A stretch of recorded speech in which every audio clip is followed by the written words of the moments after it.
Hello, hello, guys. Can you hear me out there? Hello.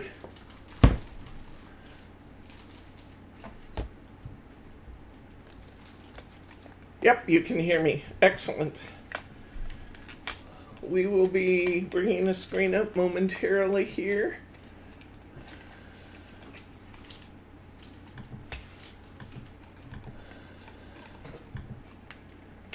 Hello, everybody. I was just using my time while I waited here cutting some extra tags. So I hope if you guys have your kits right there and your paper cutters, we could go ahead and start cutting a few extra tags here while we let everybody get signed on. It's a crazy day in Oregon, I tell you, friends. Crazy, crazy. Margie's not here with us today because her family is under level 2 evacuations for the fires, and we've been figuring out where we're going to put everybody if we need to move her and her family in. And we have more friends that are west of us that are also under threat from fires out that way. There are, how many of them today? 36? I think it's 36 fires burning around Oregon, and some of them are getting pretty bad. So the smoke is heavy, heavy, heavy here today. So I'm going to sound more gravelly even than normal, but hey, you've come to expect that from me. Yes, if you guys could all say a little prayer for Margie's family and for the other families who are currently in the path of that fire. This would be a really good day to pray for rain, although we're not expecting rain for several days. It'd be nice if we'd get a little bonus rain to help the firefighters, because it's pretty crazy here. Yes, it is. Well, let's set this aside for a minute and let's get going here. Would cut better if I had put that one in right side up.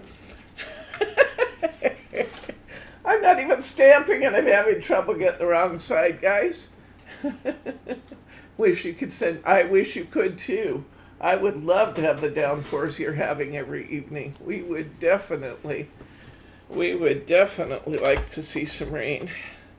You know, we have all of our beautiful trees, and I talk all the time about how green and luscious and gorgeous it is in Oregon. Oh, hey, Glinda. Welcome, friend. But with that comes the threat of fires. We don't usually get them like they do in California because we tend to get a higher level of moisture in Oregon than they do in California. But this has been a particularly dry summer, and we've had abnormally high temperatures. And so it's a crazy time. So Bryce is our cameraman today. Say hi, Bryce. Hello, everyone. Bob's here, and Brittany's here. Hello. And I'm particularly orange. I mean, I am Yes, you're orange. radiantly orange. We are smoky, but I'm not sure where that's coming from. Oh, well, that's the least of our problems in the greater scheme of things, guys. Yeah, that's true. The bees have it tonight. Brittany, Bob, Bryce. Hello, everybody. I'm sorry I didn't greet you better. I was distracted. And I'm glad to see you all out there. And, I was just saying that we've been kind of planning on this side in case we need to move Margie's family in here tonight. Park their travel trailer in our driveway and move them in, because it's possible that she may need to evacuate because of fires. They're everywhere in Oregon. It's crazy. It's crazy, crazy. We are not at threat. We are just smoky as all get out because we are surrounded on all sides. That sounds dramatic. We're not. I mean, it's by miles and miles from where we are. So, and one of the beautiful things about living in the city, I mean, you could see in the videos we've done where you can see out the windows that we have trees all surrounding us and we look like we're in the middle of a forest, but our little forest is right in the middle of the city, and we are surrounded on we literally are surrounded on all sides by concrete in our general vicinity. So I think our risk is pretty low where we are. But, you know, we would have said that not long ago about Oregon City too, so go figure. Let's get started here. Let's start by making some boxes. Shall we do that? Let's get one of your sheets of your mirror board out. And we are going to cut our sheets to... Bryce, did I tell you they caught 2 guys? We are going to cut our mirror board to 5 by 6 inches for our first lid. Might as well cut 2 while we're here, huh? So, let's see, do I have 6 inches left there? Yes, I do. I want the biggest scrap I can get because I can make tags out of this remainder part here. So we've got 5 by 6. Okay. So we're going to get 2 box lids out of every, assuming you want to make your boxes the same size as mine. I'm also going to take a sheet of this heavy cardstock and I'm going to cut this to 5 by 6. I could get 2 sheets out of this as well. Make sure I have 6 left, and I do. So I'll take 6 by 5. Probably could have cut that at a different, oh, yeah, I got it. Never mind. Probably could have cut that at a different direction and gotten more scraps, but I'll set these scraps aside because we'll use those. And what the heck, let's go ahead and cut another one up. We'll make a bunch of boxes while we're at it, then we can set our big tool aside. And let's see, if I cut this to 6, now, then I can get 2 5s. Nice that this paper's non-directional, so you can put it in whatever order it gives you the best scraps.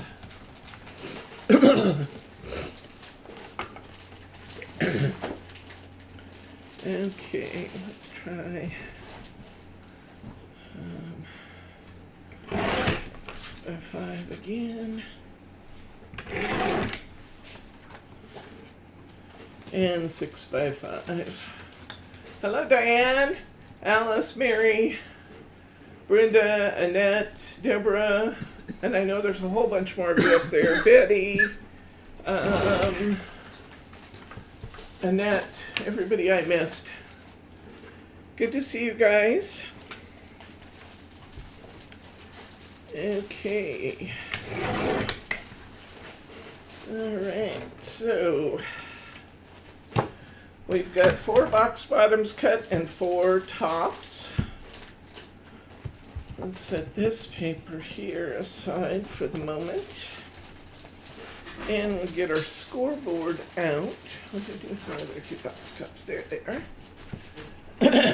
Now, I'm marking right now on the Adorable Scoreboard. This one happens to be the big board. And I don't know if you can see where it says this, but if you have a scoreboard, look at the bottom left and you'll see it says do box lids on this side. And on the bottom right, it says box base on this side. So what that means for the Adorable Scoreboard is that I'm going to put my cardstock in here. and I want to use my box tops on the left-hand side of my board.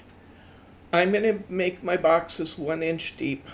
So I'm going to score. I'm going to put my scoring tool right in at the 1 inch mark, and I'm going to pull down.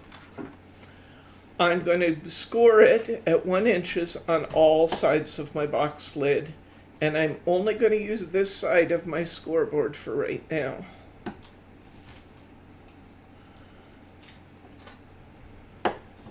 So there's one that's all scored. I've scored all 4 sides. Just rotate and score until you have all 4 sides done. Let's go ahead and do all of our box tops, then we'll do all of our box bottoms.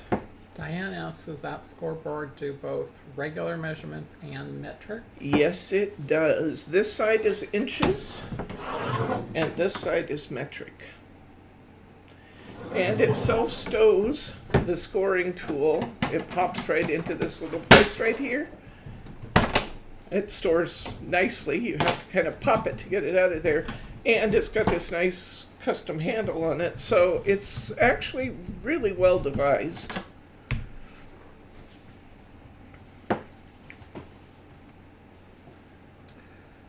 And she asks, is it available on your website? It is available on our website. We have 2 sizes on our website.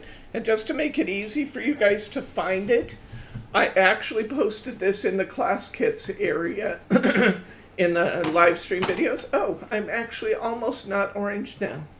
I'm no longer neon. So that's good. I fixed. Oh, Bryce is over here monkeying with the color as we speak.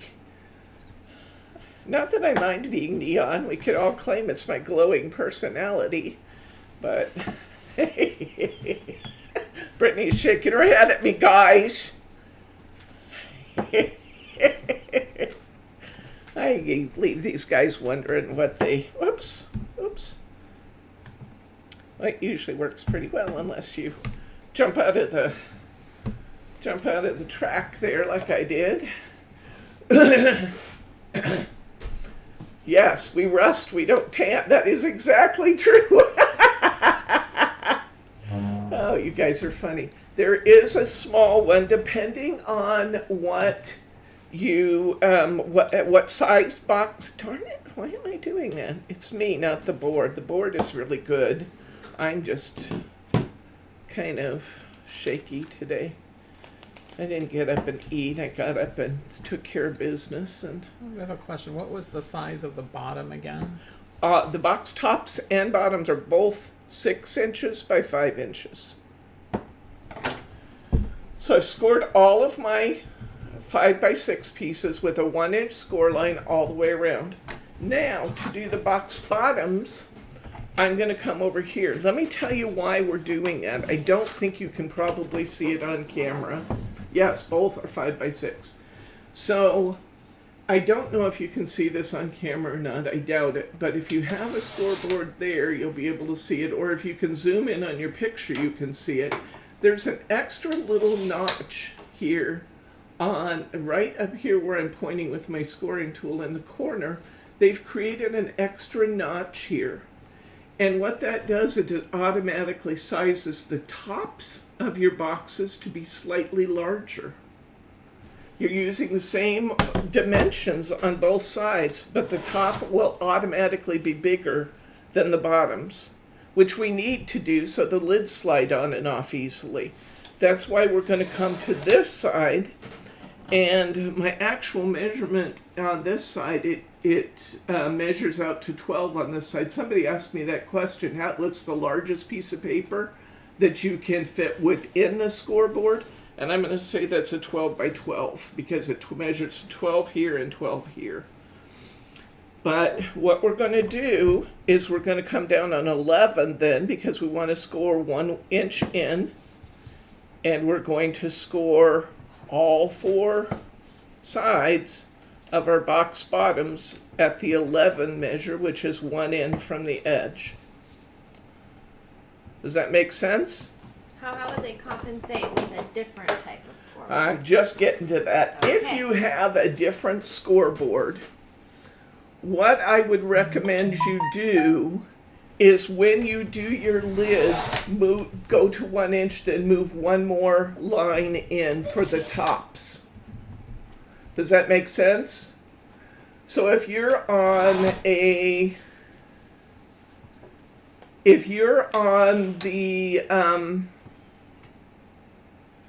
on a score brand, the Score Pal, or if you're on a Crafter's Companion board, or if you're on any other brand of scoring tool, I would just come to this side, score it, get ready to score it as normal, then move over just 1 notch and score it 1 notch larger. Okay? All right. So let's do some more of our box bottoms. We're going to come in here. We're going to go to 11 on my scoreboard. You don't have to change sides if you're using a different brand. You can score it all from one position. Just make the top 1 line larger if you're using a different brand. This one compensates automatically.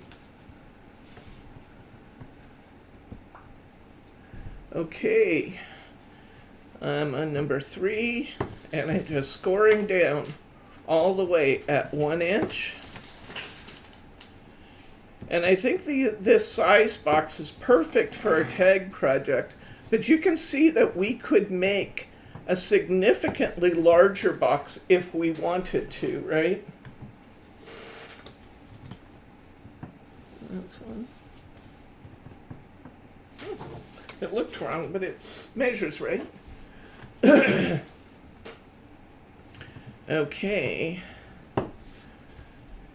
And we're scoring our number 4 box here.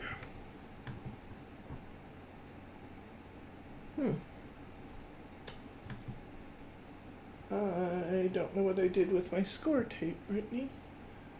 I didn't see it in my box. I'm gonna need some red tape, please. We have, hopefully we have a 1/2 inch roll here. If we do, if you could, oh, is that a 1/2 inch there? This Cool. is 15 millimeter, but Well, that's close enough. well, I think you have some that are in your inventory. Yeah, I might. You just have to find it. Okay. I was playing with my tape with the other projects, so you should have a roll of tape in your kit, but I don't because I had mine out and now I don't know what I did with it. Okay, I'm going to put my scoring tool away for now. Thank you, Ms. Brittany. Okay. All right, now we're going to take our scissors and we're going to prepare our boxes to fold them up. We're going to clip in at one side. You're working in this little square. So clip either here or here. Don't cut the whole thing out. Click. And I want you to cut a little triangle out. Like that. Okay? On every corner, we're going to clip in from the corner.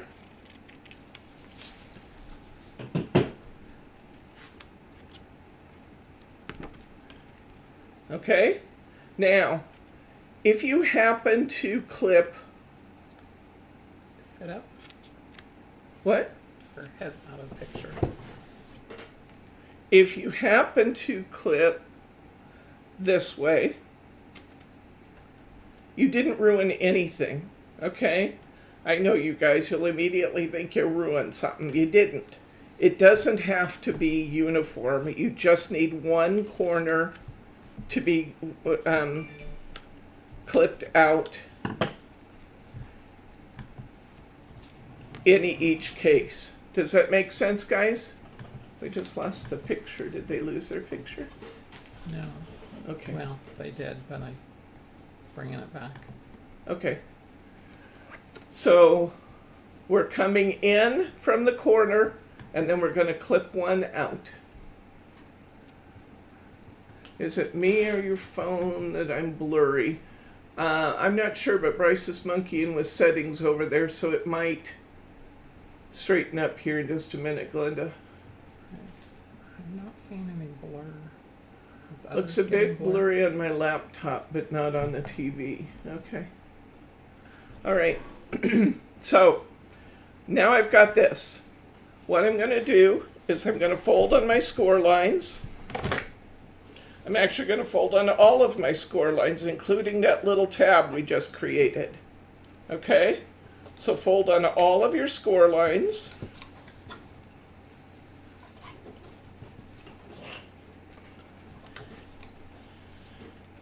And then you're going to get your red tape out.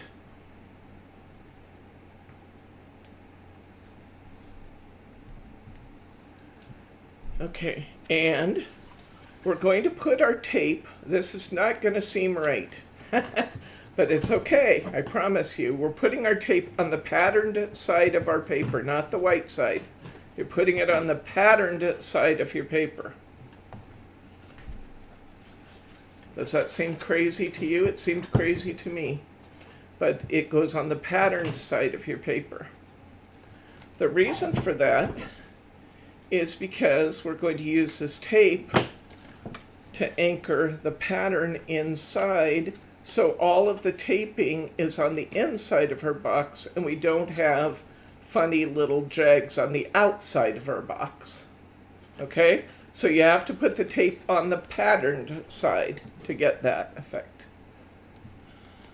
One of the nice things about this size tape that I gave you guys in these kits is that when you are taping these little corners, if you rotate back and forth, you don't have to do any clipping on the tape to make it fit the tab. You can just rotate back and forth using the angles that are already there. And it just works really slick to be quick to tape all that. Can we purchase just that wide red tape? Yes, you can. It's in our store under the name Hobby Journal. I will link it for you in the newsletter.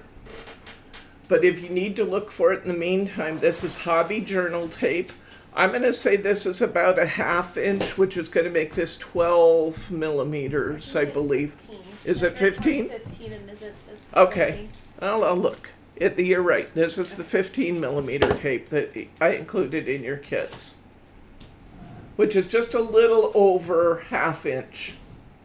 Did you send them 15 or 12? I'm not sure if I sent you 12 or 15. It's either going to be 1/2 inch or it's going to be like 5/8. Okay, let's do it again. Let's clip in from the corners. It doesn't matter which of the triangles you take out. Okay, so don't worry about that. Just make it easy on yourself. You'll be surprised how quick and easy it is to build these boxes. Using the Adorable Scoreboard, it's super easy because it's already even resizing for you. No matter what size box you're making with the Adorable Scoreboard, you will always be able to cut your top and bottom to the same size, and you'll always be able to just make it 1 notch bigger. I'm sorry, you don't need to make it 1 notch bigger. It does that automatically. Is it 12 millimeter? Thank you, Annette, for the answer. Okay, you don't have to compensate for size with the Adorable Scoreboard. If you do not have the Adorable Scoreboard, just move your measure 1 extra line over so that your box top will fit snugly, but not so snugly you can't get it on and off. Because we want the box top to be a little bit.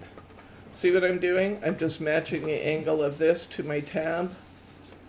And it's just so easy to do these. I don't have to do anything extra. And it is compensating automatically. I'm wasting 0 tape. I like that. And I didn't have to cut I gave you the big ones because that way you wouldn't have to cut multiple strips of tape, which is also faster. Okay, we've got that. We're doing the same exact thing, guys, to all of our box tops and our box bottoms. Let's go ahead and get a box bottom going here. I already have several boxes made, so I'm going to go ahead and just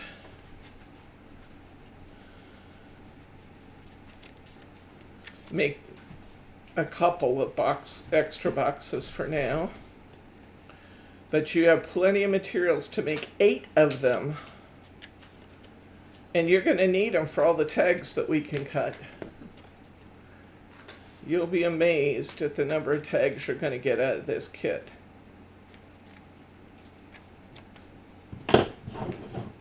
Okay.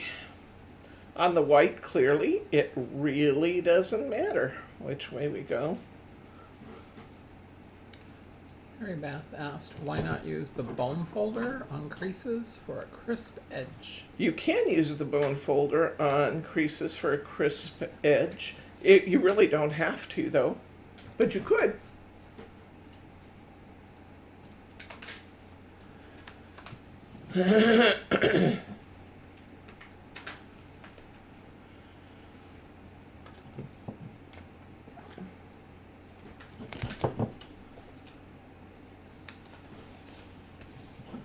I'm really not good, to tell you the truth, Mary Beth, about using a bone folder.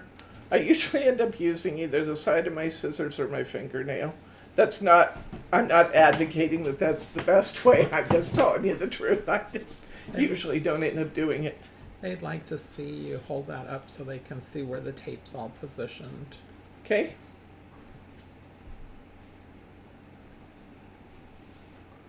It doesn't have to completely cover your tab. It just has to be enough to stick really good. And this is, we're covering an awful lot of that tab with what we're doing. Let's go ahead and, with this one, we'll go ahead and pull that red tape so you can see this whole thing come together. Let's fold it first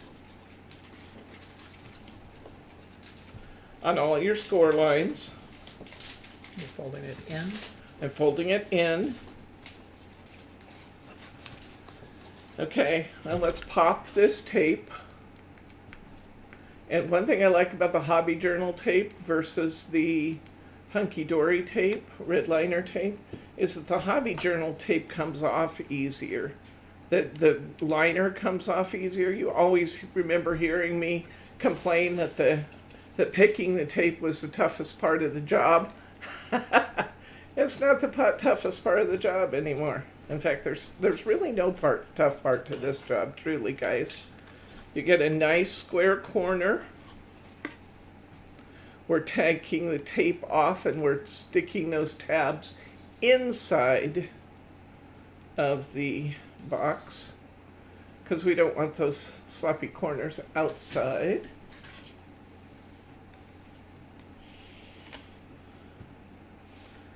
You do still have lots of static electricity on this red liner, the red liner piece. Well, sometimes you'll have to shake it off your hand. Okay. That was good to put the link out there, honey. Thank you for doing that for the newsletter. Mm-hmm. You guys that don't hit the newsletter yet, I think you'll like getting it. I'm going to go ahead and take the tape off of one of my box tops now, so we can get a finished product here, shall we?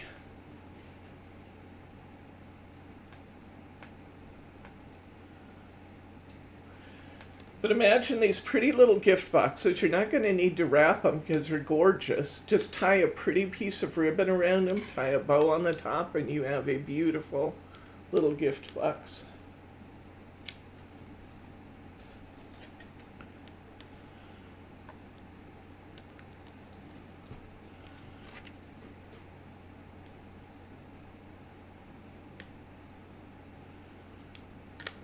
There we go. Okay.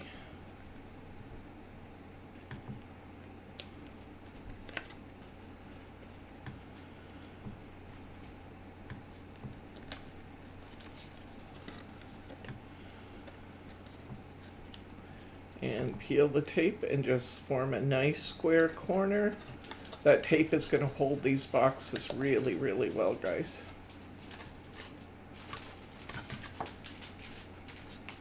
Okay, now here, I didn't get my corner put in quite as tight as I should, but that red tape's going to hold that no matter what. So I'm just going to clip off this little edge. I'm just going to clip it off. Make it look tidy again. Okay, there we go. We have our beautiful top, box top. We have our beautiful box bottom. And look, this fits snugly, but not too tight, right down over the top of our box. And it's a beautiful fit.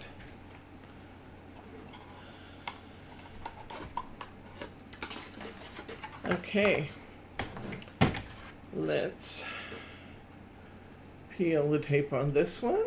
We're going to make 2 boxes and then we're going to roll right into our tags.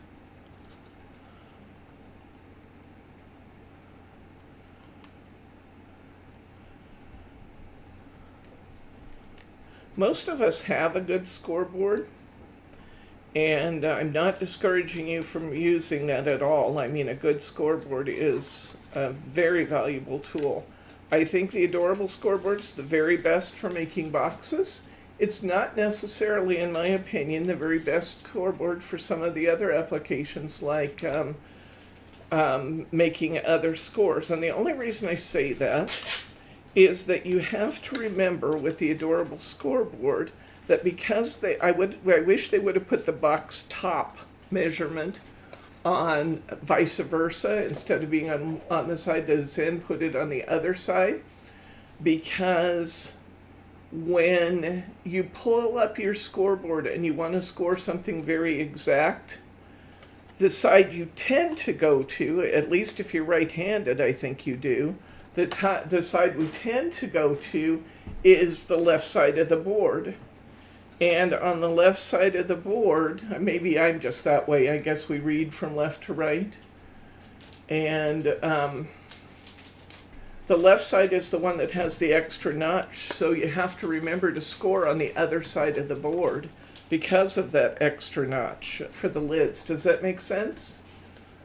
So I think it's a wonderful tool for boxes, but it's kind of a pain sometimes having that extra notch to remember to measure from the other side. And if I'm measuring from the other side, if I'm measuring from the opposite side, then I have to count down my measure. So if I want a 3-inch measure, I have to score on number 9. So, you know, if I want a 3-inch score just because it's the number I want, you have to count down those numbers. It would have been way better had they designed it opposite so that the box tops were on the other side. Because if you have to count down for your box tops, you're not counting very far. You know, most of us aren't going to make a box top that's more than about 4 inches deep. You know, if you wanted to make, let's talk about that for a second. Let's talk about how big to cut your paper to get your boxes. The rule of thumb is that you will add, you figure out what size you want the actual box to be, and then you add the measures for your overhang. So this box, for example, is, I think it's 3 inches. Yeah, it's 3 inches wide. I wanted a 1-inch overhang because I want my box to be 1 inch deep. So I had to cut my paper to 5 inches. I wanted my length to be 4 inches, so I added 2 inches for that 1-inch overhang. Does that make sense, guys? That's how you decide. So if I wanted a box that was 4 by 4, I would use a 12-inch piece of paper, and I would score it all the way around at 4 inches. I would end up having a 4 by 4 top, and I would end up having a 4-inch depth on my sides. Does that make sense? You want me to say it again? Or you guys got that?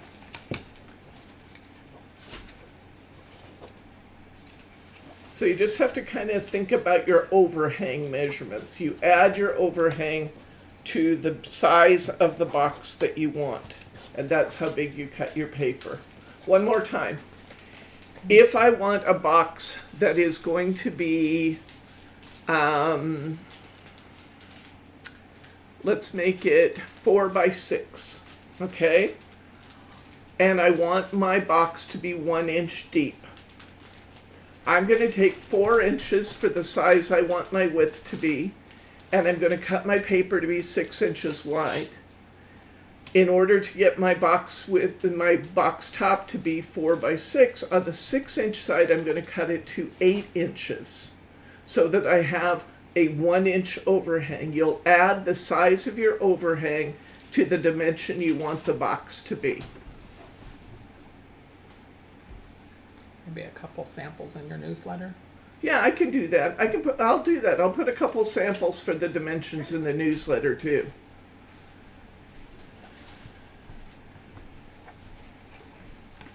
What's Katie doing? She's auditioning for her school's orchestra next Tuesday. Yay! Hi Katie and Kelly. It's good to see you guys. Good luck on that audition. You'll do fine. You'll knock it out of the park, I'm sure. Okay, let's put some tape down on these tabs.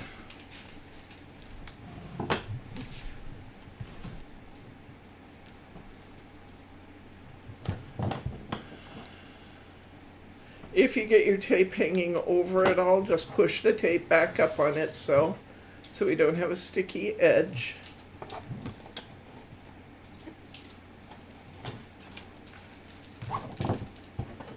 It really is good sticky tape. It sticks to your fingers while you're working.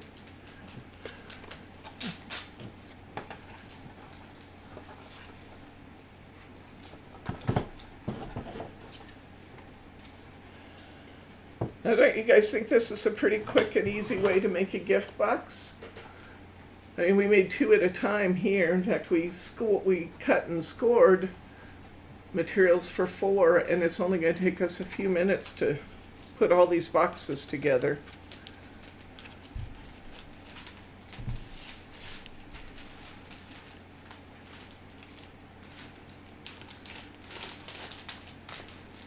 What does she play? What is Violin. Oh, is violin? I always wanted to take the violin. I did when I was a kid. I wanted to take the violin. That's the only time my dad ever told me no. He didn't want to listen to me take violin lessons and practice. He bought me a violin. Did he buy? Oh, Brittany's my niece, and he bought her a violin. But he didn't have to listen to me play. Oh, but she lived next door, so he didn't have to listen to her play. Oh, I did not know that. Ha, now I'm feeling deprived.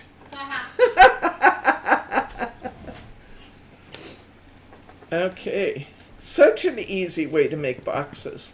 You know, one of the projects we did in our crafty weekend that I told you about that we did last fall for our Christmas projects was we made clocks, and then we used the Adorable Scoreboard, and we made boxes, gift boxes for our clocks to fit into, so they would.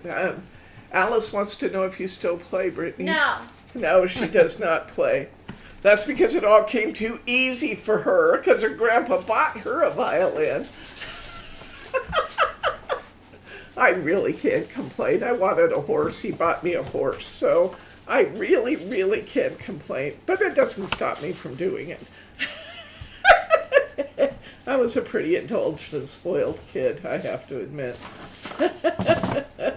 He didn't buy me a horse. Oh, he didn't buy Brittany a horse, though. So I guess we're even. You got a violin, I got a horse. Did not ever ask.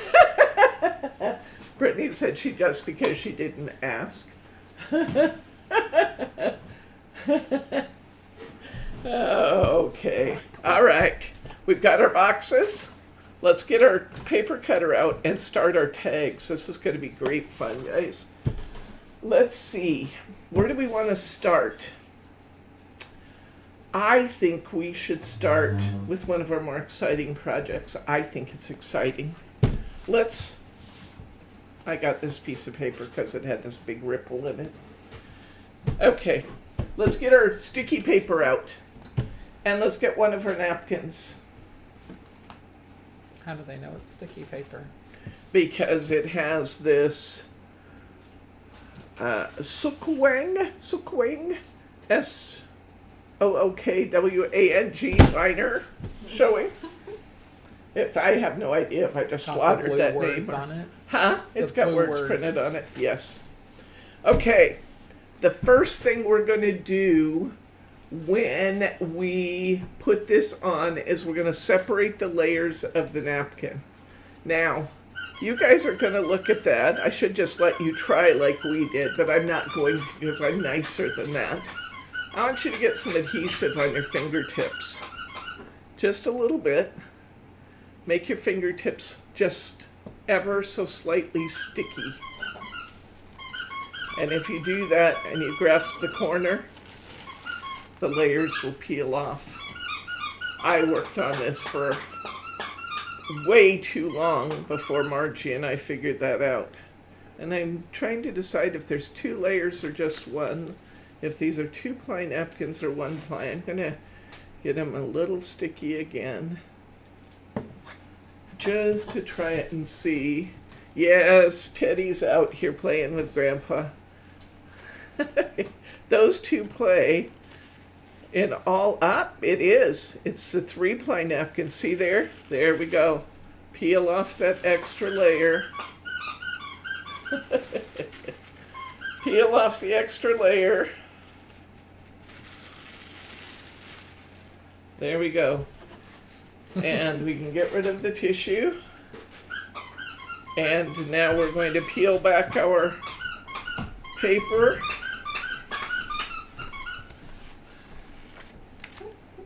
Let's put it up. He's making too much noise. So don't let him have it squeak. We're going to peel back the liner of our paper. We're going to take our napkin. Probably would have been a good idea to peel this half at a time, but I'm a daring sort. Brittany's rolling her eyes at me again, guys.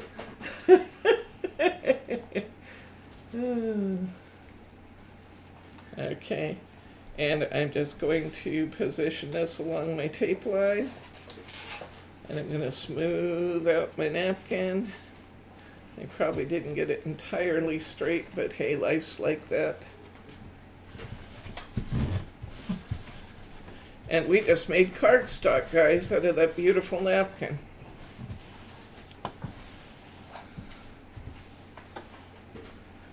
I'm going to trim off my extra.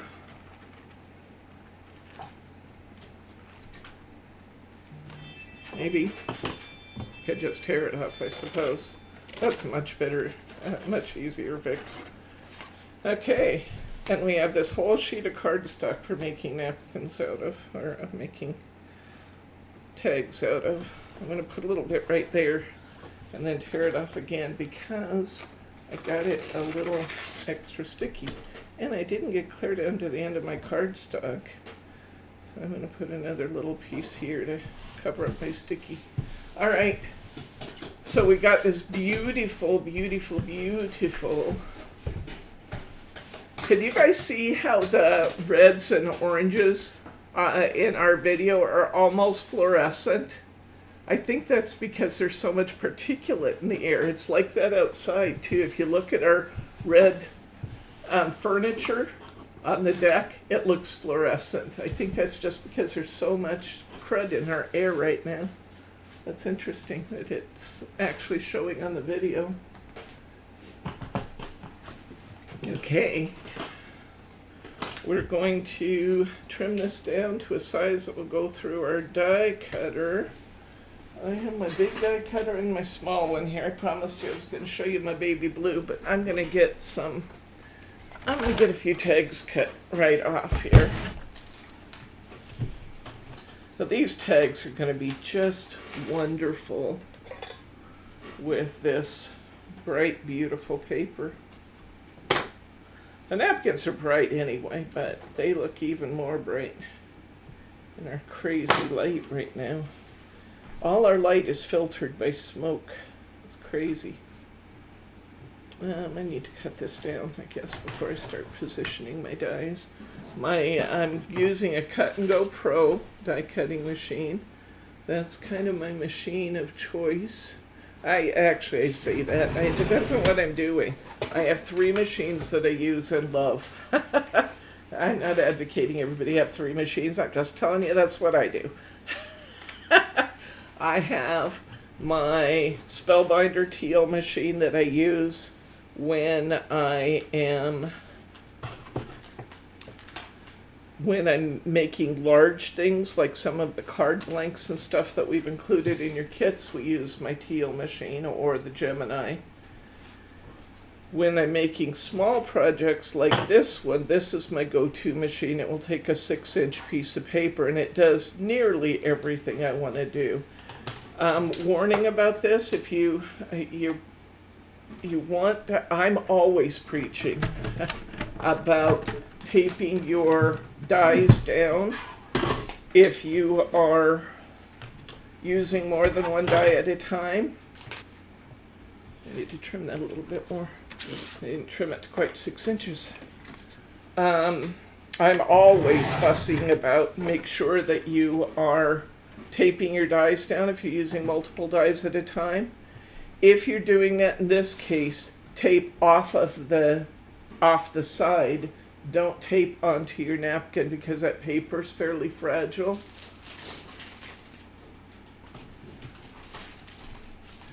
So we want to, sometimes they make just the most beautiful paper in napkins. I'm going to tape off the side instead of taping onto my napkin fabric because now that we have 1 ply of fabric there, that's really fragile. And I don't want to scuff up my beautiful paper. So, do you think the napkin cardstock is okay to use with a punch? Oh yeah, absolutely. Yeah.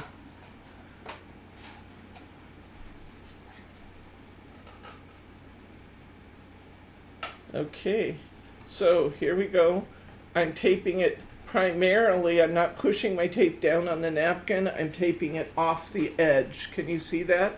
Kind of off the edge of my dies, and just because I don't want to tear up my fabric. Okay. Did you see though we missed how to attach the napkin? Could you say it again? Oh yeah, we'll do it again. How's that? We'll do it again. Thank you.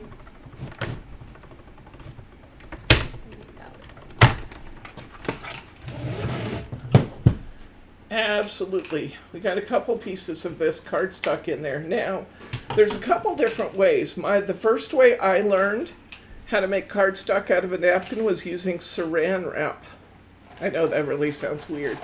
You need the cheap kind from the dollar store, and you can use saran wrap to actually attach this by putting down a piece of saran wrap and putting your napkin over the top and then ironing it. I will tell you I like using the double stick tape a lot better. It's faster, it's easier, it holds better. But you can do it with saran wrap. If you read that you can, it's absolutely true that you can do that. We did it. But this is way, way, way faster. Way faster. Do you seal the napkins in some way? Nope, I don't. I'm just using the printed paper right on top of the napkin, and the napkin will be beautiful. If you were putting it on top of the saran wrap, you may find that occasionally the napkins try to peel back off the saran wrap. You have to make sure if you want to try that technique, it's kind of fun and different to try it, but you, what was I going to say? It's kind of fun and interesting to try it, but it just has way more pitfalls. You put it down on the adhesive, it's just going to stay there. And this is the adhesive in the big rolls that you see me using all the time. Any of these, including the lighter weight stuff, will get the job done. This is the Couture Creations double-sided tape. This is the one that's made for die cutting. This is perfect for this, and it's way, way cheaper than the Elizabeth Craft Design or the Score brand. This is super cheap and way, way, way, way cheaper. Just way cheaper, and it gets the job done just fine. If you added embellishments to the napkin, I still think you'd be fine because that napkin is really stuck to that background paper. I don't think it's going anywhere. In fact, we're going to do some glittering on some of these, and I'm not at all worried about doing that. So, yeah, you can use, Alice, you can use the same paper that we used to make the glitter paper. But the glitter paper, I actually advised against the die cutting paper because the adhesive wasn't strong enough. This adhesive is plenty strong to do what we're doing here. So my advice is save your expensive paper for your glittering techniques and go with cheaper adhesive. Save that, your expensive stuff for glittering, foiling, doing that kind of thing, and this inexpensive tape will just get the job done beautifully. If you have more than one tag die, run a bunch of these tags at a time because it will really save you time. I had the tags left over from when we were doing the Crafters Weekend because they were just using shop supplies and they didn't have to buy them because they were right here. And so I had 3 sets of these, so I'm using all 3 sets. One of our customers got this set and said she already had it, so she wanted to know if she should return that for somebody else to use because she knew there weren't very many kits available to do this. I advised her to keep it and run 2 at a time because it will just save her so much time to have. And the tags don't all have to be the same. You may have to alter your box size if you use a bigger tag. That's really the only thing. Will you link the tape in the newsletter? I absolutely will link the tape in the newsletter for you. Yeah, I'm glad you asked that because when I was listing my supplies, I might have missed that otherwise. See my tape where I peeled it up here? It overlapped my napkin just a little. It didn't destroy it. It just made a little lighter patch in my napkin. But try to keep your tape off of the actual fabric of the napkin and keep your tape on the frame and overlap it. It didn't hurt my tag. It has lots of ink there. But aren't these beautiful? Woohoo! And look how many we're getting. I've taken 6 off half of my napkins, so we're going to get a dozen roughly. Oops, that one didn't go all the way through. I think I'm going to recut that. I'm going to get a dozen of these roughly off of each napkin that we included, and we included 3. Somebody asked above, do we sell the napkins? I do not sell them right now. However, if you have trouble finding them, tell me, and I'll try and source some for you. I got mine at Tuesday morning. A lot of the Tuesday morning stores are closing, so I'm not going out to shop much. I would have gone and really stocked up had I been brave enough to go to the store. But you can get napkins on Amazon. You can get napkins at any of the kitchen stores or at Home Goods or Dollar Tree? I've looked at Dollar Tree. I've never seen really nice ones. But remember, 1 pack of napkins, you might look at it and scoff and say, why would I pay $4 for a pack of napkins? Well, let's think about, if it has 25 napkins in it and you're going to get a dozen tags out of 1, $4 suddenly doesn't sound so bad for a pack of napkins. Or, you could just go through your stash. You probably have, if you're like me, you probably have unused holiday napkins sitting around. It will give you a whole new shopping venture when you're looking for your holiday decor and you're thinking about your themes for your table and that kind of thing. You'll start looking with an eye towards, what can I cut up if it isn't used? Because I do that all the time. Okay. So, this will punch the holes right in your tags, the die in your set will, so my tags are all ready for threading. And these are done, unless I want to glitter them. Let's set that aside for a minute, and let's answer the question about putting that napkin on there again. So, I'm going to use this ruffled piece because why not? Margie was upset that it went on. Was it Margie or Brittany? It was Brittany. She's over there looking guilty. It was Brittany that tried to put this on. What I'd advise, if you get a ripple in your paper like this, don't throw that away. Tape's expensive. So's cardstock. Just rub it down good. Rub it down really good so that it kind of creases that tape in there. And then I think this time I'm going to peel this half at a time so I have better control, because I should have done it last time.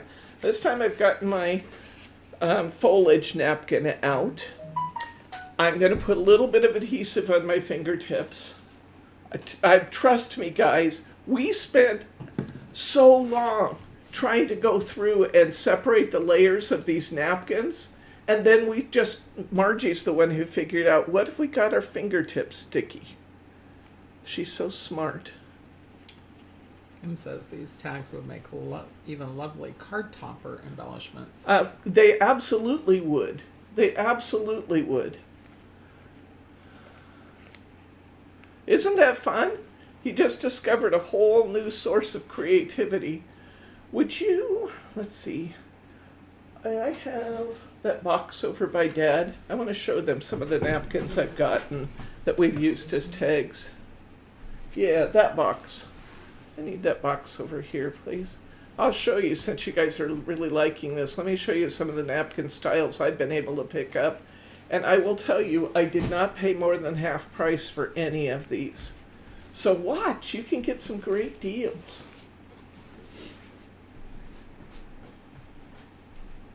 There's fun things you can do with a napkin. I've also used a napkin as the face of my, to decoupage onto coasters. I do the same thing. I separate out the layers. There we go. See? There it goes. This time it's peeling two background layers at one time. Woohoo! You do have to separate them carefully. They're not as fragile as you'd think they are, but they're going to, they will tear. Because you've got down to, it's like pulling apart the pieces of a Kleenex kind of tissue. You've got some thin layers, so you have to kind of take it easy, but you don't have to be so careful that you're afraid to actually pull on it. And see how nicely that works? Look at that. And this is going to be just beautiful. This is going to cooperate with me. This one's going to roll up, so all I have to do is roll it out over my sticky paper. I like that. I think that's fun. Diane asked about using the Xyron machine to adhere the napkins. You absolutely could do that. That would work beautifully. Sure you could. Did you run it through very well, though? Could you run the napkin through? You just have to cut it to the size of your cardstock. I think yeah. Oh, wait. Now let's think about that. Because cardstock's harder, so it'll stay flat when you send it through. I don't know the napkin yeah. Brittany's got a good point. It might be a little bit tough to run it through the, it might be a little bit tough to run it through. The single layer of napkin is really light. It might be hard to run it through, but it'd sure be worth a try to try it on the Xyron. Once I get this on here, I'm going to show you some of the other decorative napkins I've picked up. Just for fun, so you can see if you, oops, well, I got a crease in my material there, but I'm not going to worry about it. because it's not going to show. Kim asks, what happens to the edge of the napkin? When the napkin is adhered to the cardstock, will it fray? Is that what you're asking, Kim? If you're using the Yes. the saran wrap technique, it will eventually try to lift along the edges. If you're using this adhesive, it's not going anywhere. It won't fray. It looks just like cardstock. And you can use it just like cardstock. These are not going to come apart at all. They're just not. It's bonded to be one piece of paper now. Okay. I'm going to cut this off. So did you see okay this time on the applying the napkin to your paper? And you know, I got a little ripple in my napkin. I can't even tell you where it is now because it virtually disappears. The paper weight is so light that even if you get a little ripple in the paper, use it anyway. It just disappears. Okay? Yeah, it doesn't fray. Nope. So cut this off a little bit in a size that I can run through my die cutter.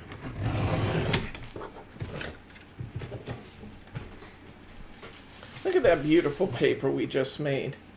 And the nice thing about this foliage paper, it's like the poinsettias. You don't have, when you see this red on the poinsettia, you don't have to see the entire flower for it to be beautiful. Just a touch of red at the sides is as beautiful as the full tag. The partial tag and the foliage, I think it's beautiful, especially if we then glitter up some of these other elements and make them the standout items. You know what I mean? I want to show you some of these other napkins I've been able to get. This was a napkin that I used on coasters. I decoupaged these on a set of coasters for a friend who collects snowmen. You end up getting, you know, because these napkins are printed usually 4 panels, sometimes just 2, but you know, I got a couple coasters out of each napkin, so that's one. But I wanted to show you some of these others. Look at some of these beautiful napkins I've been able to get. This was $2.29 at Tuesday morning, and I think I paid half price for that. So look at that. The vintage Santa. You've got these wreath designs. I'm not going to waste a lot of your time showing you all of this. I have a friend who made a clock out of this one. Yeah, but new person, Ruth. Hi, Ruth. Good to see you again, friend. Okay. Here's some that we did on Saran Wrap. And you can see that we do get a little bit of lift on those. But you can also see that you can make beautiful tags, even use these border parts. You know, make that a border at the bottom of your tag. How pretty, huh?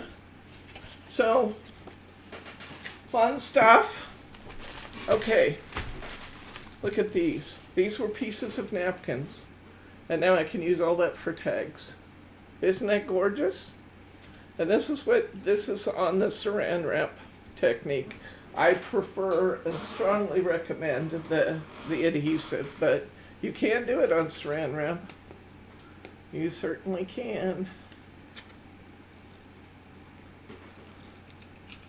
See, I got a piece of tape that was left on here, and over time that tape has really bonded to this picture, so I'm going to get a little snag in my picture there.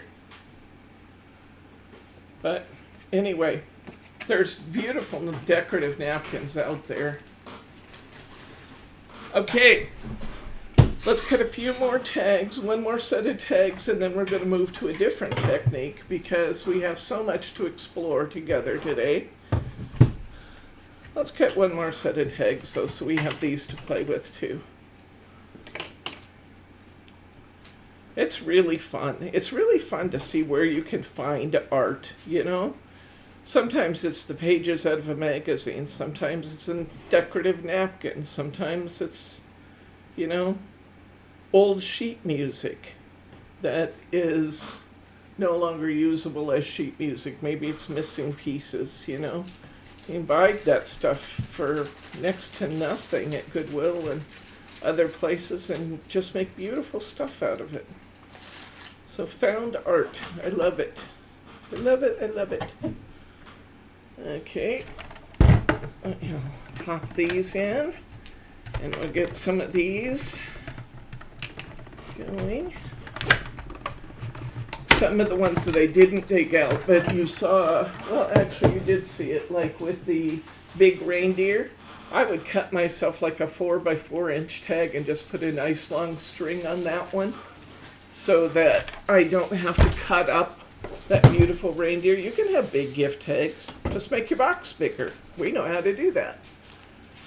If I want a 4x4 gift box, I'm going to cut my dimensions to 6x6. Don't make your gift boxes so big that you make your gift look small. That's one of the things we did when we did our crafters weekend. We made the gift boxes too big, and then people thought they needed 48 tags to fill a gift box. Well, that's silly. It's a perfectly wonderful. Oh, I put that die in upside down, so I only get 2 of those, but that's fine. I'm gonna move on anyway. It's a perfectly wonderful gift to give somebody a dozen gift tags. Kim asked about getting another tag die. I have lots of other dies that are tags. I do not have this particular set. But you can get sets that are all tags. And I have several really good ones. How about if I'll create a little category for tag dies for you, and I'll link that in the newsletter. Okay? Because I have several that have more than one tag in them, and they'd be wonderful for this. Because yes, it is definitely, I ran off the edge of the cardstock with that one. It's definitely worth it to cut more than one at a time. Okay. So in this one, I ran off the edge of my napkin because I didn't cut my napkin off the side. So what I'm going to do with this one is I just pulled that extra little piece off. I'm going to leave the shape at the top. I'm going to punch it with my trusty punch. I'll punch it in the middle with my punch. And I rescued that tag. It just will be flat on the bottom, which is fine. Okay. All right, so we have all these. Now, the one other thing that I would do if I were you, because it's gorgeous when you do it, is get your glue. I'm going to advise maybe a glue bottle rather than your quickie glue pen on these, because the surface of our napkin paper is going to be a little bit more fragile.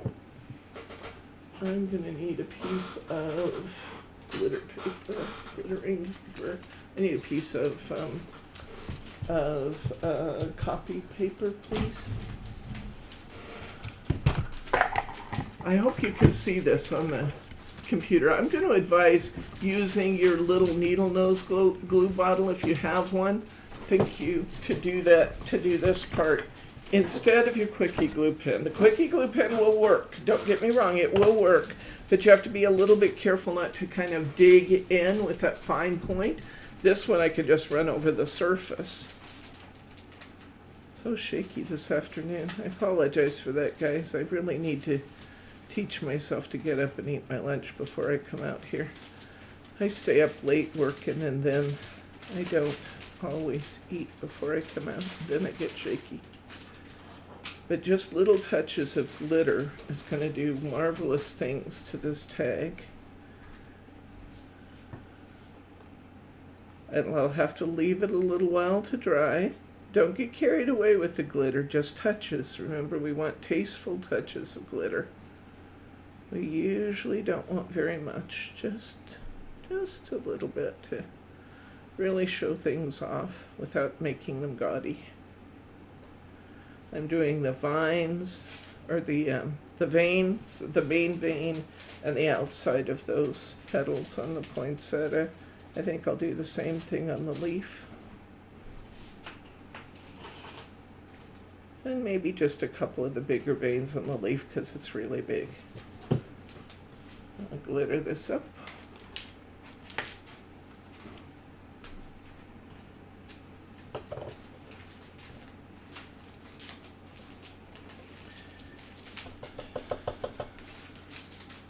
I'll have to still sweep off my extra glitter when I'm done here, but I hope you can see what this looks like all glittered up.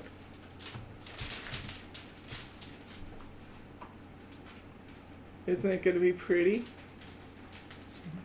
A little bit. Can you hold it closer to the camera? You can even go closer with this camera. There you go. Now I see it. And I'll show it to you again after we sweep it off. It's going to have to sit for a few minutes because it's, you know, this glue is thicker than our quickie glue pen. But so I would recommend you add a few touches of glitter to things. Our microfine glitter again will do a really nice job for you of putting a nice touch on there without being too clumpy, even when we put it on with regular glue. And on these foliage pieces, I'd say maybe outline the main part of the main little sections of the pine cone, maybe a little bit around these frosty leaves, just enough to just add a little glitter effect to it, because it's really pretty. You can use your quickie glue pen to do this. I don't want to infer that you can't do that. But if you have the needle nose glue bottle that will allow you to really control your glue flow, I think that's a really nice tool for this. Okay, so we've talked pretty exhaustively now about napkins. Do we have any questions on this project, on the napkin project, before we move on to our next style? Anybody want to ask a question? I'll pop those in one of my little boxes. I was cutting a few extra tags here before class started.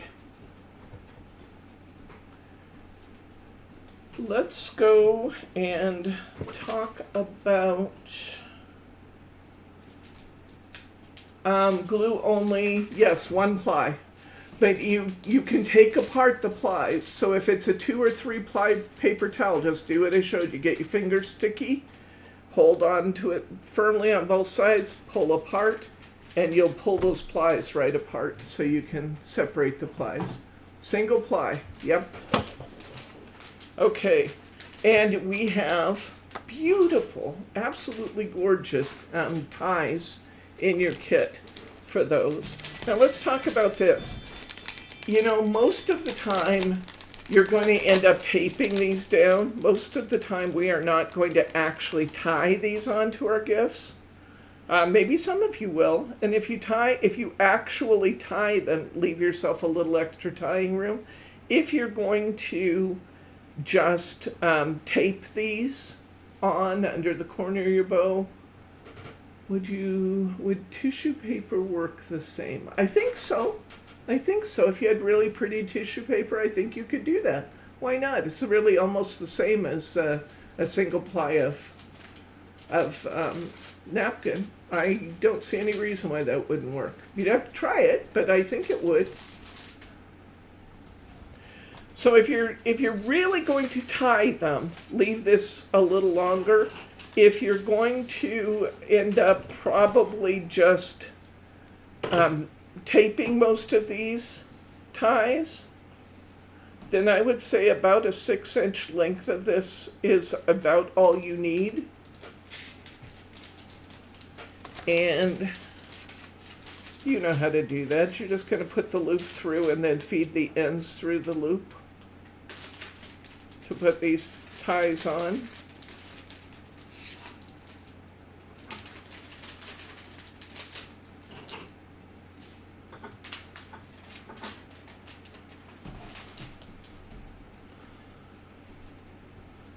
And they're going to be beautiful, beautiful, beautiful. Okay, let's go talk about the rub-ons. Those are one of my faves. I love them. They're fun. The rub-ons are pretty self-explanatory, but I do want to talk about just a couple things with these rub-ons. I've got a few white tags made here. You have plenty of tag paper in your kit. You have so much tag paper in your kit. You've got 15 sheets of tag paper there. I'm going to set this one aside because that's for a different technique. And I'm going to open this up. Now, what I want you to do when you do these is you're going to cut off the piece that you want to use. Cut it apart from the other sections of your paper. Now, I'm using this Christmas tree, but I don't want the happy holidays, so I'm going to cut right down between the two. And it's going to be just fine. My holidays are still going to look good. And I've taken my Christmas tree off. I'm going to make sure there's no backer paper. The backer paper on these pretty much peels right off when you lift the tag sheet. You're going to hold it in place. And we're going to rub it down with the rubbing stick. Hold it firmly. You can actually see it begin to transfer. It will turn lighter color.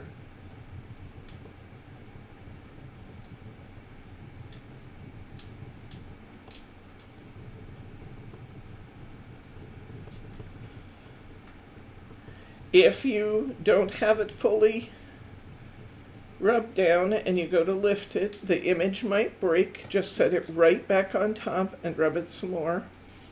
We got this one completely down. But look how cute that is. It looks like it's painted on there. It just becomes part of that cardstock. As cute can be. And you have beautiful colors of paper for these. I was able to cut these out such that I was able to use every single sticker on this sheet except this Great Big Seasons Greetings. And this Great Big Seasons Greetings would be magnificent for those of you who are making the big Craftaganza kit. This would be so cute on one of the Santa and Friends cards, to use that as a focal, and then use one of your other smaller tags out of Santa and Friends. It'd just be fun.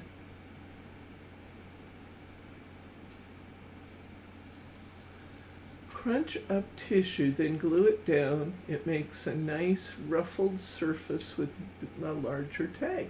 Neat idea, Betty. Neat idea. Maybe you can send me one of those, or post one onto our Facebook page so we can see that. Would you think about doing that? That'd be awesome if you would. Okay. Now, some of these you have to reposition, like so 'Tis the Season. That's not going to fit long direction. So just move and then put season underneath. Happy Holidays, same thing. With the gifts, I put a couple of them on a tag. Deck the Halls is wonderful by itself or by adding one of those. Just the more tags you put on a sheet, the less tags you're going to get. But you got 2 full sheets of these. And like I said, I got 17 gift tags out of one set, so you've got almost 3 dozen tags just out of these rub-ons. Okay, so I'm going to do one more, and I'm going to show you what happens if you lift it early. I'm going to use this. It doesn't matter what I use. How about we use one of these that I have to cut. Santa Was Here. Okay, I'm going to use Santa Was Here with the gift box. I'm going to leave Christmas on my sheet. I'm going to leave Winter Wonderland on my sheet. And I just want Santa Was Here in this little box. And I'm going to show you what happens if you lift it prematurely. It's not a panicky moment. Now see, I could get that all on one if I want to, or I could split this in a couple different pieces and reposition it on my tag. Your choice. As for illustration, I'm going to go ahead and put it all on one. I get all my words on, because words are a little harder to match back up, but you can do it. So I'm going to put Santa was here, and then I'm going to intentionally lift this before I get all of this transferred. So you can see how easy it is to correct if you get off kilter, or if one of the kids gets off kilter. Well, see that one, you have to really work to make these not work, guys, because I was trying really hard to lift that up and split that image. It all went anyway. But if it lifts up a little bit with your paper, you can still go back in and rub it down. So this is our second technique, is using our rub-ons. And you can use all of your extra materials. You know, you're going to have pieces left over from virtually everything. You know, you're going to have pieces of the box bottom left. You can cut some tags out of that. You can cut some tags out of the foiled pieces. So that's technique 2. Let's do our trees next. I want to do the tree die cut. It's beautiful. Let's do some of those. I'm going to set this aside and play with it later, because this is just too much fun. This is good fun for all ages right here, guys. All right, let's get our tree die out. And I'm going to cut some tree pieces. Maybe I want a different color tree. I've done this one already. Maybe I want that light blue. Let's do this one. And I actually have a couple sets of these dies. We do actually even have another stack tree like this available in a different brand.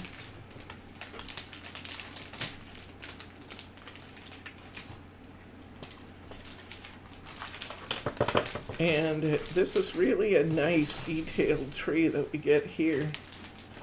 It has 6 layers in total to our little tree. Hi, Lauren. Lauren just came in.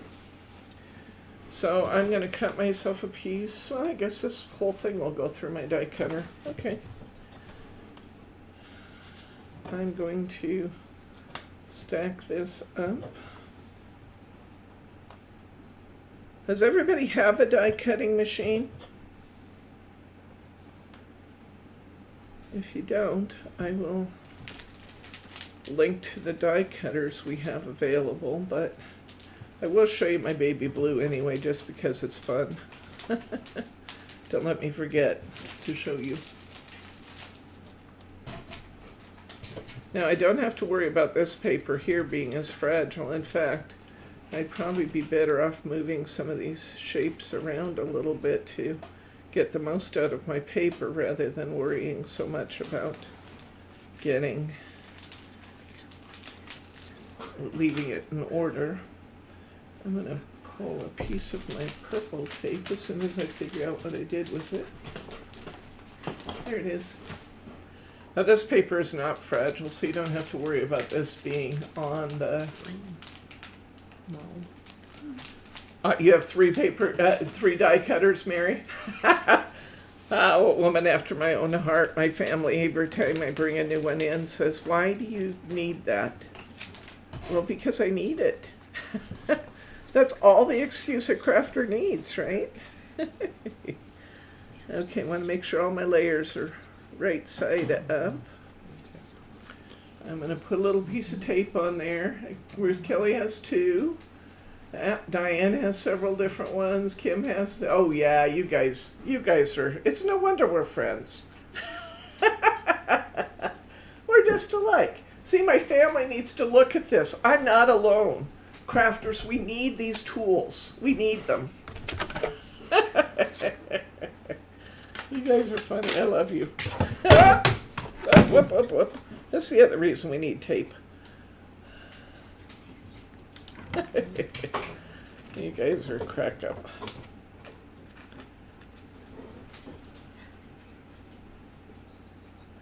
So you've got this beautiful light blue, you've got green, silver, white. You are not at a disadvantage when it comes to choices of colors for your glittery trees. Let's make one of these glittery trees up. It's actually my cutting plate. This on the top. One of the things I like about this Cut and Go Pro machine is that the mechanism is really smooth with this one. It's so soft to go through it as opposed to some of them that you really, really have to crank. Diane says she needs them all. Yes, I understand your need. I do. I completely understand.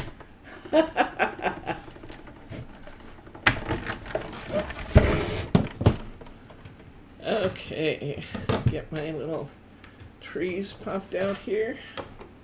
Oh, these are going to be beautiful in this color. Oh my gosh, it's going to be so pretty.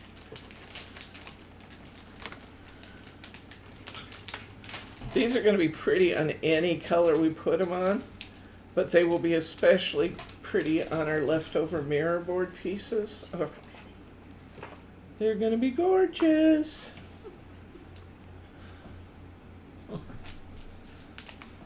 So pretty.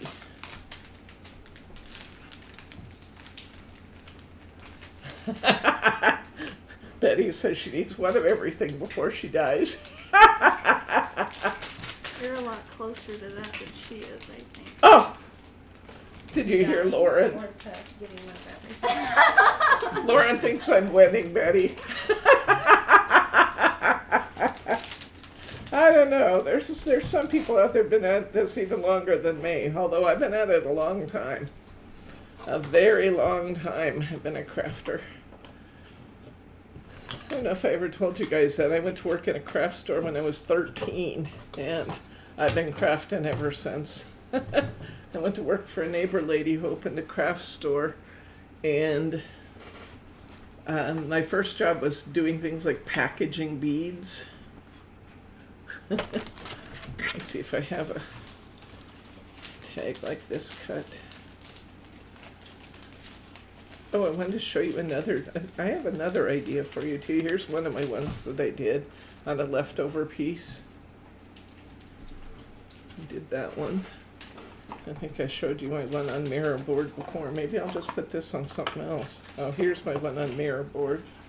And here's one I did on a leftover piece out of my Craftaganza kit. You can just do such beautiful things with the leftovers. My goodness. Okay. Maybe I'll go ahead and do it here just because I can. Alright. When you do these trees, you're just going to put glue on the back and then you're going to slightly layer.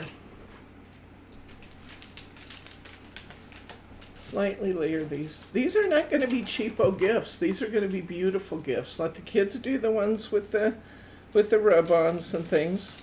That could mean you, because I'm a kid. But these fancy ones will just be beautiful gifts. They just be beautiful gifts. Overlap them just a little. And then just start stacking your tree up.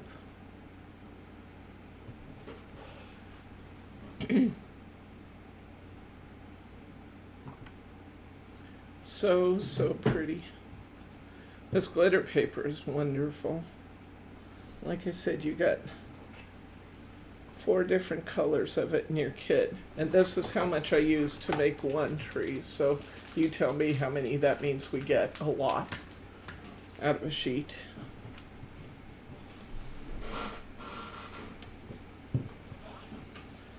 We were not stingy at all with this kit. We gave you lots of good things.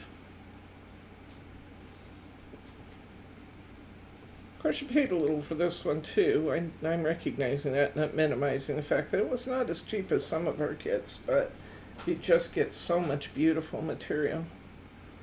You can give these to all the neighbors, all your friends, your coworkers, anybody you want to, as much time as you want to spend on it.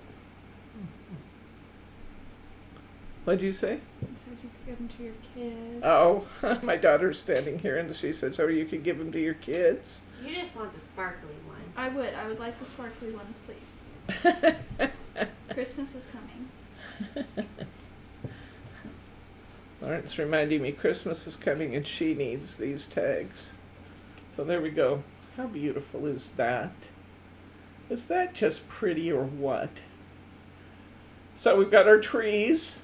We've got our glittery trees. There's another technique.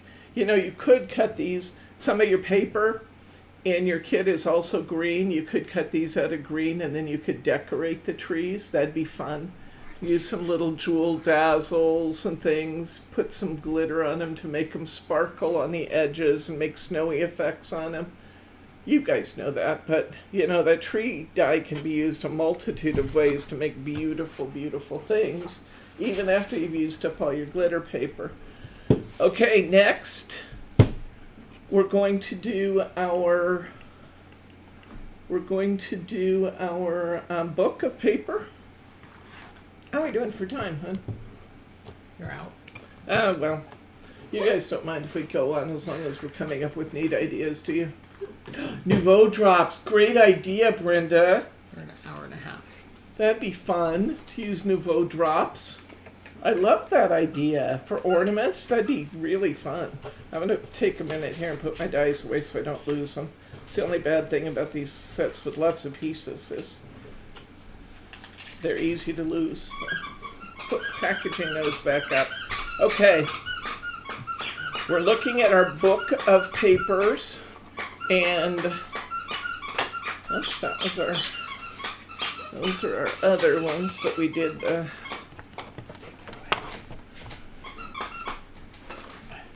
Oh, here we go. Time to dig out some of these papers, friends, and look at white glitter trees with Arctic animal set. That'd be really fun. Really fun. Okay. So we've got these tags all in your book now. I already used mine, but let's talk. I didn't do anything fancy here, guys. I did take the tags I cut from the paper in this book, and I actually mounted them on a cardstock piece, because to me, you don't have to do that, but to me, the paper in the book felt just a little light just to go with that. I wanted my tags to be really substantial. I mean, they're tough. So I took the lightweight cardstock from here and I mounted it onto some of my heavier weight cardstock. So let's cut. I had one wandering here that kept getting in. Okay, I have one here that I've cut from the spot varnish, and all I'm going to do is just put it right on top of there. And then I can put an image on it if I want to. You know, the tag itself is beautiful. I really don't have to do anything to it unless I want to. But I can put an image on it if I want. I love this big holly right in the middle of that one. So I recommend that you go ahead and mount these on cardstock tags. You have plenty of cardstock in your kit. Might as well use it up for this project, right? You don't have a bunch of leftovers, just use it up. And cut yourself, and that way you get this double weight tag that is just really, again, it's nice, it's substantial, and it just, when you pull it out, it just screams its quality, you know? That's what I want to give when I give a gift. I want people to go, oh, wow. Whether that's pulling out the beautiful tree on the Mirri, or whether that's pulling out one of these spot varnish tags, I want them to just say, oh my gosh, that's beautiful. So when I did the Santas, I took my spot varnish paper and I cut my tags. I mounted my tag right on top of a cardstock tag, and then I just cut my Santas out. They're a perfect fit. And I just put the Santas in the middle. There's nothing fancy whatsoever about what I did.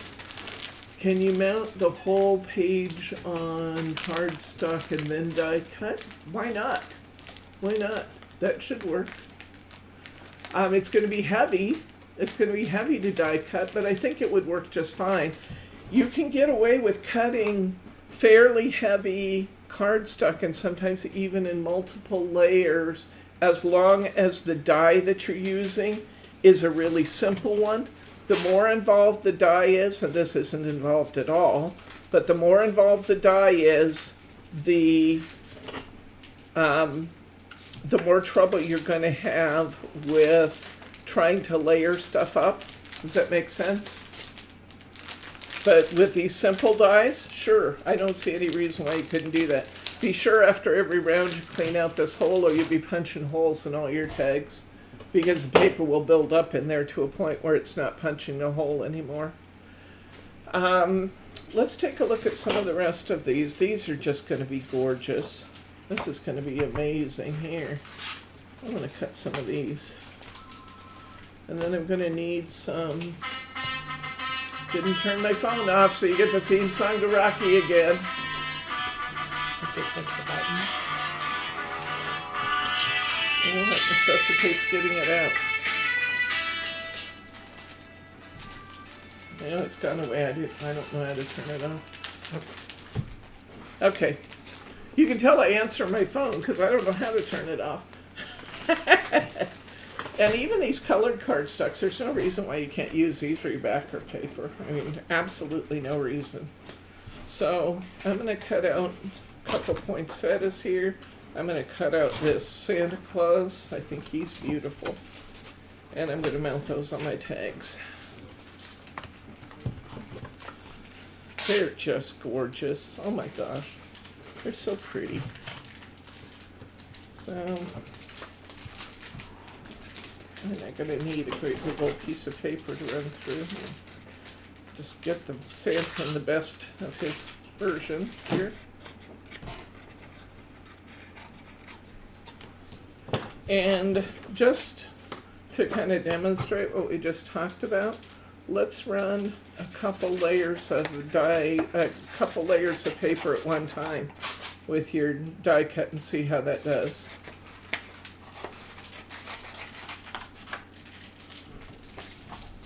So I'm going to put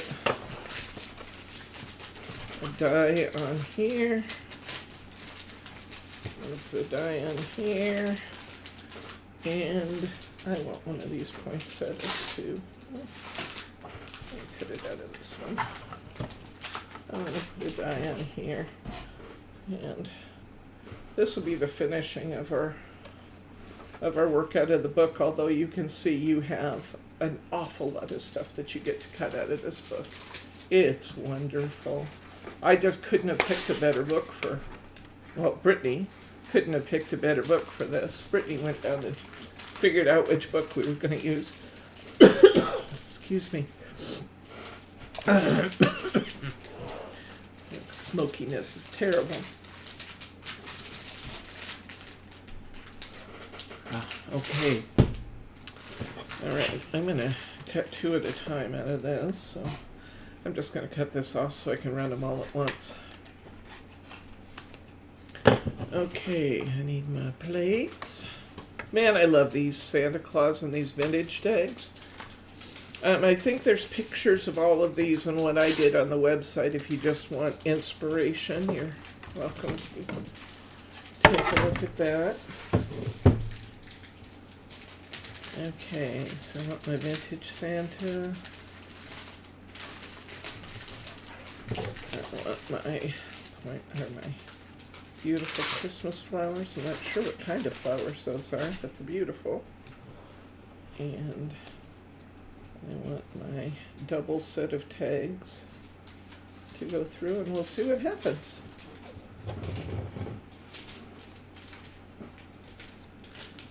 I think I'm going to be fine on my paper with these. We'll find out. If I scuff Santa's face, we'll know I shouldn't have put the tape right over his face. I think they'll be fine. I wish you guys could see what's happening on the other side of this table. Teddy's crawled up in Daddy's arms again, and they're having a little love fest over there.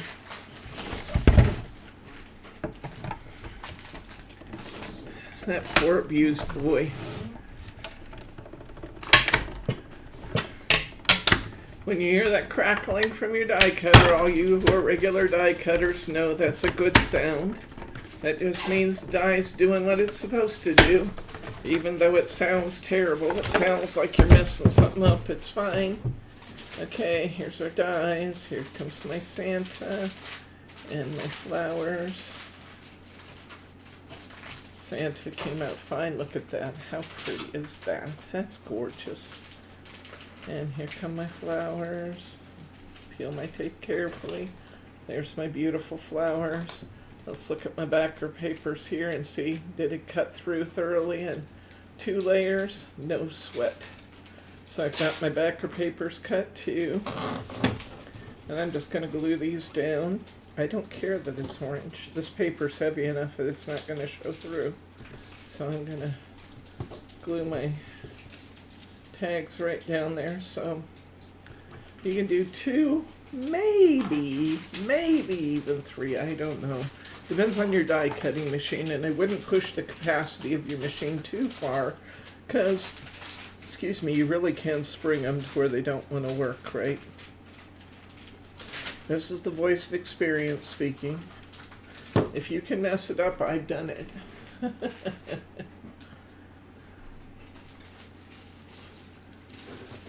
Move your pop cup. Brittany, move the pop cup for me, would you?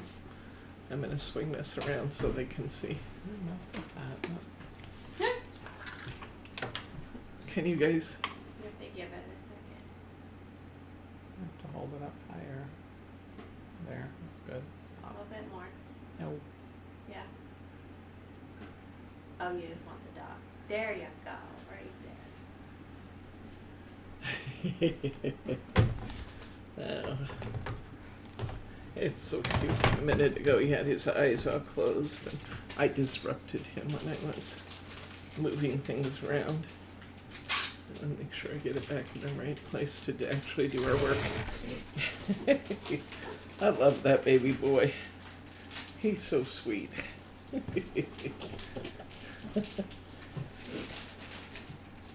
He loves to be held like that. He doesn't want to be in the house by himself, but he gets bored out here, especially if we take his squeaky toys away from him, which we did. And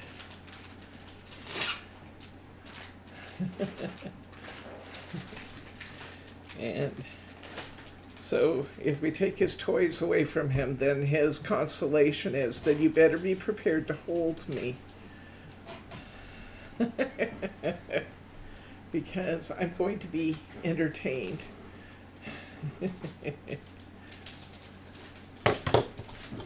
And look at these gorgeous tags we just made.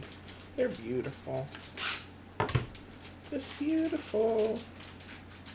Beautiful. Okay, questions about the ones out of the book? Anybody have any questions on the ones out of the book? Let's take a quick flip through here and see what we have left. With this one, you could either cut the entire tag out of this background paper. I tell you, I'd be inclined, I think, to cut these up individually and use the individual images because I can get so much more. I love the Bee Mary, I love the Santa, and if I just cut full tags out of them, I'm going to lose some of those. So I'd be inclined to cut these. And it's going to do it again. Which one? Message. Sorry, I can't talk right now. Okay. So I'd be inclined to just cut these out and use them separately. You can do whatever you like, as you will. This is great backer paper. Those spot varnish ones are just beautiful. Use those for the ones you want to make the most special because they're gorgeous. with this poinsettia paper. I cut the flowers at the top and then went down onto the musical notes. And this was a beautiful tag in and of itself with the flower and then the notes underneath. And then I used these that had all music on them, and I put images on those. Kim asked if you glittered the Santa ones. I didn't, because they're just, it's that old vintage look. And to me, that looked better without glitter. But that's just me. You might like to. You certainly could. But I didn't, because I thought these were just spectacular just the way they are. And especially because I put my favorite tags, which were the Santas and the vintage ones. I put those on the spot glitter paper, and I just think that makes them really elegant already. That's a good question. You could. You always can. Okay, now I want to talk about another. Let's see. So we've done 4 techniques so far. We've done our napkins, we've done our trees, we've done our rub-ons, and we've done our tags out of the book. But I just want to talk about, for just a minute, other possible things. I talked about saving on some of your leftovers. And I just looked around my table the other night when I was out here playing. And I just looked around my table, and here's some of what I created. Here's some little leftover tags I had left over out of my Craftaganza. And they made up beautifully with the little foiling and stuff on them. And I had leftover paper of this beautiful snowflake design. I had a couple little tags left. A lot of times I'll put those inside my cards, but this time I saved them and just put them on my tags. This one, a little round one, it just kind of looked lonesome when I put it on there, so I put a piece of mirror board behind it, just a little leftover piece. I had some big stickers that were sitting here the other night. We were using the littler pieces on our cards, but I had some big stickers that were left here. I just took those big stickers and ran them off the edges of my tags. This is from the sticker set. I'll link you on that too. These were some of the ones that we had that were the big sets of stickers. It had a snowflake border that we used in our Craftaganza kit. It had little snowflakes that we've used on some of the cards. And I just took the big ones and then I literally ran them off the side of my tags, cut them off, and then I'd put the other piece on a different tag, and I think these are beautiful. So those were fun. I had some little pieces of mirror board left over, too small to do much else with other than use them for tags or use them for greetings, and I just put a few of my snowflakes out of that set on here. More snowflakes. Let's see what else I have in here. Just use your leftovers, guys. And pieces that might just be too big for your cards are perfect for things like this. Aren't those pretty? I love these. These just turned out fun. This is one out of my Timeless kit. So there's some more ideas for you. A 5th idea, just use leftover pieces. I got all kinds of leftovers sitting here. And I'm going to go ahead and cut them up in my tags and decorate with those little leftover pieces. What kind of questions do you guys have for me at this point? Is there any question at all? If I had some organza ribbon here, I'd talk about tying off the boxes. I don't know if I have anything the right color.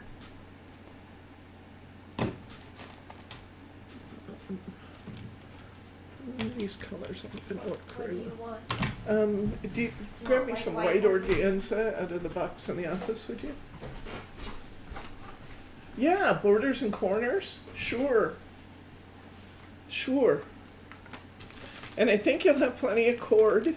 If you find yourself running short on cord, this is a lot. This is like 15 yards of cord, and if you're cutting it in 6-inch pieces, that's 6 per yard times 5 is 30, 60, 90. You should have 90 tags worth. if you find yourself running short on cords, contact me. I can make a listing and do refills for the cords if you need it. Any questions, comments, other suggestions, things you guys would want to use that you're thinking of? Wrapping paper. Some of your Christmas wrapping paper can be really fun.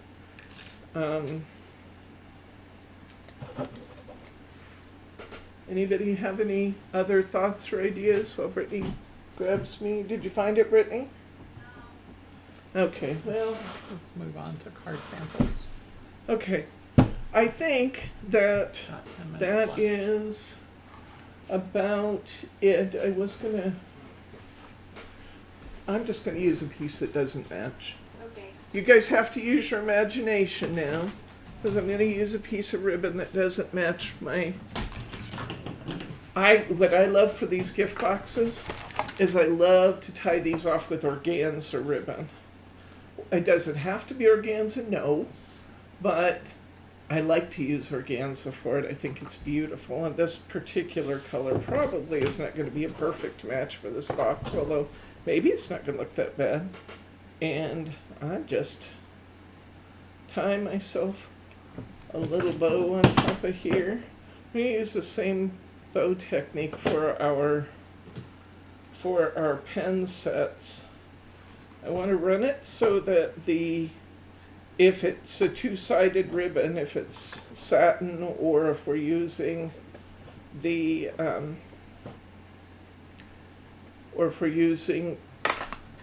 one I mismanufactured. I got both my dimensions on the same side of my scoreboard, so it pops apart harder. It's way better to do it right. But I was too cheap to throw the box away. Okay.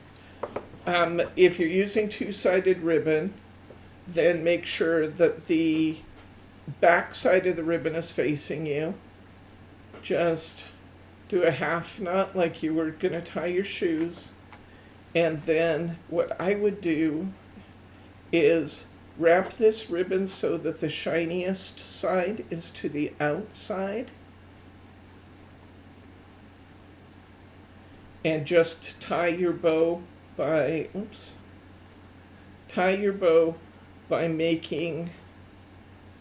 tying just so that you have the bunny ears, 2 loops, and then go 1 loop over the other loop to tie these so that you can get the nice, just because I'm trying to do it on camera now, it's going to be difficult. That happens, so that you can get the shiniest side to the outside, and you can tie that off with a pretty bow, just like you were teaching a young one to tie their shoes. Just do the bunny ears for your bow. Loop it, and you can tie it off with a much shorter piece of ribbon that way.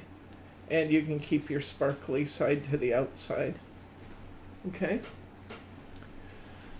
When are the fall leaves boxes going to be available? The books, the fall leaves boxes.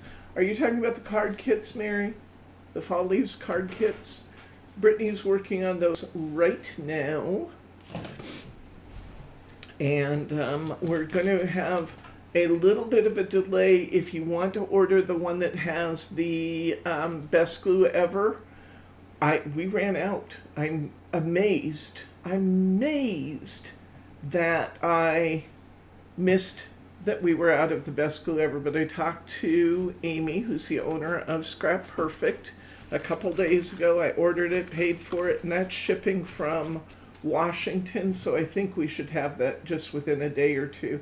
But your order may get hold up just a day or two for the best glue ever if you order the kit with. I'm going to we'll have 2 versions of that kit, one with the best glue ever, one without the best glue ever, so that those of you who already have it aren't paying for another best glue.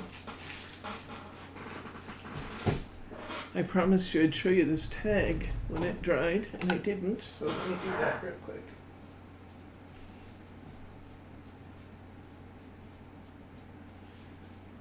Oh, that's gorgeous. It's gorgeous. See if you can see it. Mm-hmm. You still have a little tiny bit of white there where the glue's still drying. That will dry clear, but that's what our glitter tags are going to look like. And wouldn't that be pretty to open your box and see that? Oh yeah, you've got a good view. Yeah, I have a little bit of glue right there that's still drying, but you still can get a good view of what those are going to look like when you glitter them up. Okay, next class is it Rockin' Robin this weekend, Brittany? Yes, Saturday at the 12th is the Rockin' Robin. Okay, so we've got that coming up, this one coming up this weekend, 2 days from now. You get our rocker card. You got Tweet Yourself. Whoops, that's running up against my cutting plate. So we've got all these. And you guys have seen these samples, so I'm not going to take you a lot of time. But we do have the Rockin' Robin. Next Thursday, The 17th. 17th, we're going to do the gift books with the beaded pens and the Mod Podge. I'm excited for this one. I think this is going to be really fun. I love bringing in something unusual, a supply that we don't usually use. And then the following Saturday, so a week from Saturday, we will do the On the fall 19th cards. is the autumn leaf cards. Yes. So, and Brittany's using those to make up the kit, so I won't go through They're those. right there.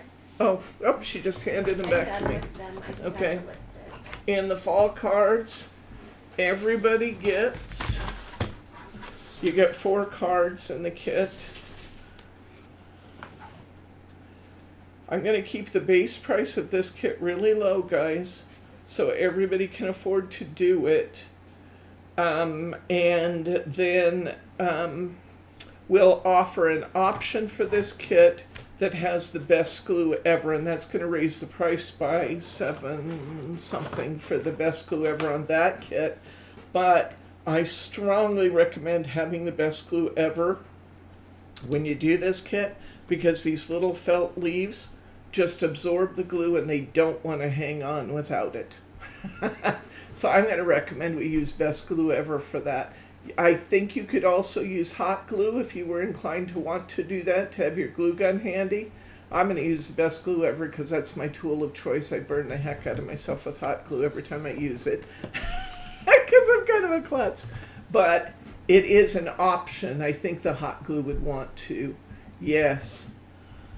I love these cards. I'm very, very pleased with the way they came out. Now, everybody gets these 3, and then you will get one of these. And it's the luck of the draw which one you get. I thought they were all beautiful. Brittany put a nice assortment of leaves in, so your leaf patterns may be slightly different than what I'm showing, but she gave you lots of leaves, so you'll be able to do a nice job on your cards with those.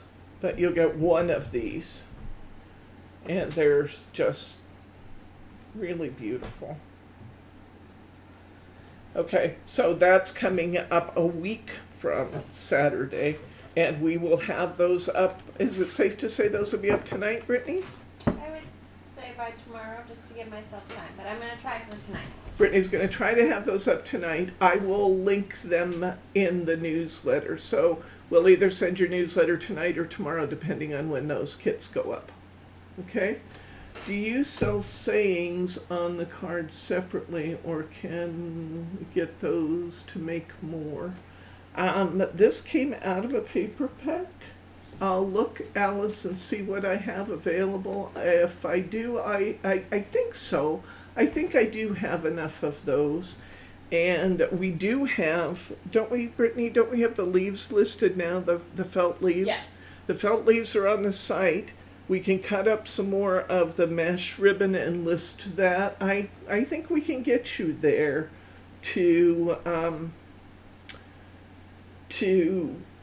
be able to make more of these if you want to. I will tell you the kit's going to be pretty inexpensive for this one because we were able to do almost everything out of paper packs, so that's great. Okay, any other questions, comments, or pearls of wisdom, guys? pray for us here in Oregon. We're burning up and we could really use any intervention. So if you are so inclined, we would really like it if you'd say a prayer for our friends here in Oregon. There are lots and lots of people who are suffering with these wildfires. So do that for me if you would, if it's your belief. And Alice, thank you very much. If you're watching and you like what you're seeing, please give us a thumbs up. That is my attaboy that says I like what you're doing and I want to see more of it. And those thumbs up really help us in being able to contact new potential crafty friends, because the more thumbs up we get, the better people like our videos, the more inclined YouTube is to show our videos as recommendations to other people. So give me that thumbs up if you would. And as always, I appreciate you being there. Thank you very much, Kim. And thank you, Mary. And thank you, Brenda. And all of you guys who say that special prayer for our friends here in Oregon. Like I said, we're safe where we are, but we may end up being a place to go to for our friends that need a place to be safe. So anyway, thank you very much. And I love you guys. We will see you on Saturday.